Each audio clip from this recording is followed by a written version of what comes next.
بسم اللہ الرحمن الرحیم۔ اللہ تبارک و تعالی کے نام سے آغاز کرتے ہیں جو بے حد مہربان اور نہایت رحم فرمانے والا ہے۔ جب ہم رمضان کا ذکر کرتے ہیں تو صرف بھوک اور پیاس کا تصور ذہن میں آتا ہے، لیکن اگر ہم سیرت طیبہ کا مطالعہ کریں تو معلوم ہوتا ہے کہ رمضان رسول اکرم صلی اللہ علیہ وسلم کی زندگی میں ایک مکمل روحانی تربیتی نظام تھا۔ یہ مہینہ صرف عبادت کا اضافہ نہیں بلکہ دل، دماغ، جسم اور معاشرے کی اصلاح کا ذریعہ تھا۔ آئیے مزید گہرائی کے ساتھ اس مبارک معمول کو سمجھتے ہیں۔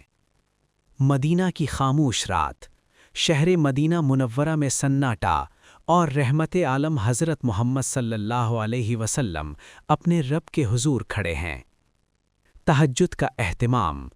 رمضان میں آپ صلی اللہ علیہ وسلم طویل قیام فرماتے، قرآن مجید کی طویل تلاوت کرتے، رکوع و سجود میں گریہ زاری کرتے۔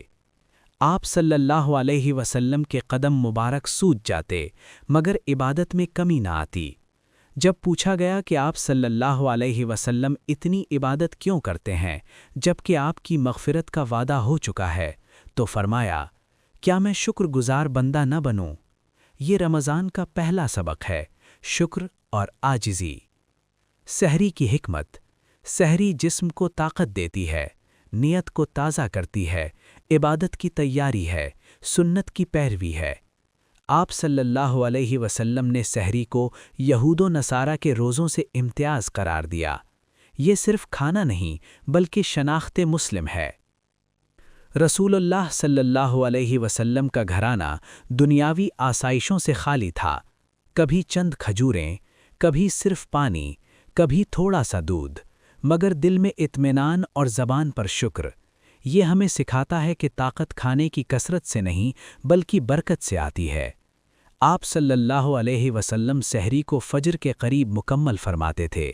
اس میں حکمت، نماز فجر با جماعت، نیند پر قابو، روحانی بیداری۔ آج ہم سہولت کے لیے وقت بدل دیتے ہیں لیکن سنت میں اعتدال اور نظم ہے۔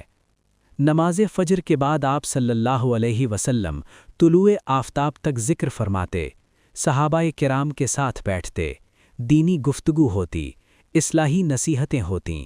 یہ وقت اجتماعی تربیت کا تھا۔ رمضان صرف انفرادی عبادت نہیں بلکہ اجتماعی اصلاح بھی ہے۔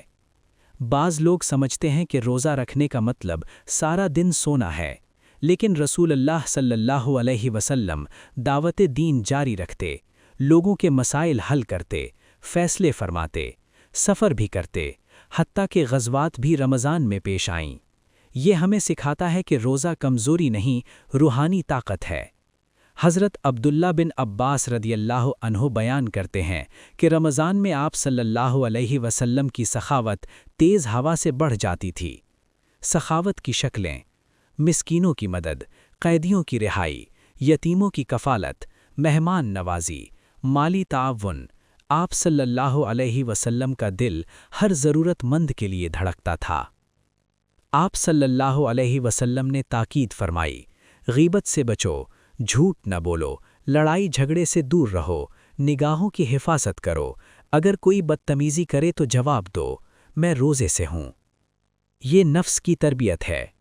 سورج غروب ہونے کے قریب، انتظار، خاموشی، دعا۔ افطار سے پہلے کا وقت قبولیت دعا کا خاص وقت ہے۔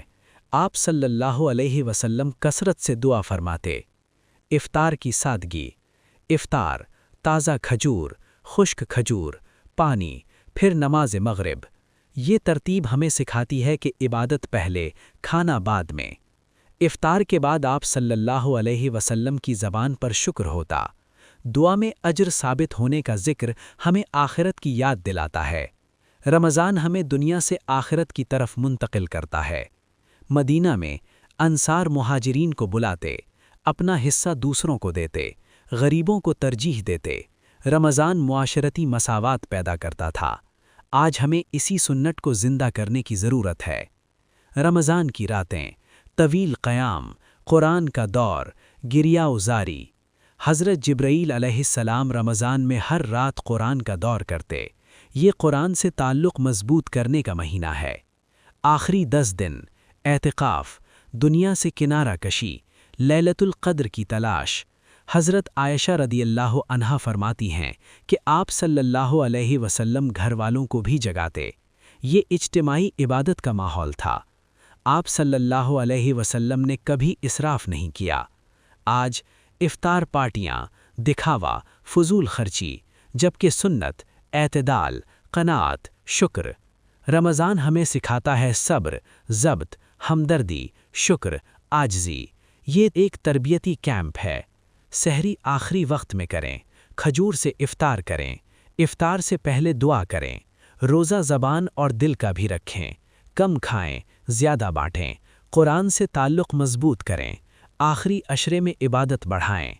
اے اللہ، ہمیں اپنے محبوب نبی صلی اللہ علیہ وسلم کی سنتوں کو سمجھنے اور اپنانے کی توفیق عطا فرما۔ ہماری سحری میں برکت، ہمارے افطار میں قبولیت، ہماری دعاؤں میں اثر اور ہمارے روزوں میں خلوص پیدا فرما۔ ہمیں ایسا رمضان نصیب فرما جو ہماری زندگی بدل دے، ہمارے گناہوں کو معاف کر دے اور ہمیں اپنی رضا کے قریب کر دے۔ آمین یا رب العالمین۔ اگر آپ کو یہ ویڈیو پسند آئی ہو تو چینل کو سبسکرائب کریں، ویڈیو کو لائک کریں اور دوسروں تک قرآن کے ان حسین پیغامات کو پہنچائیں۔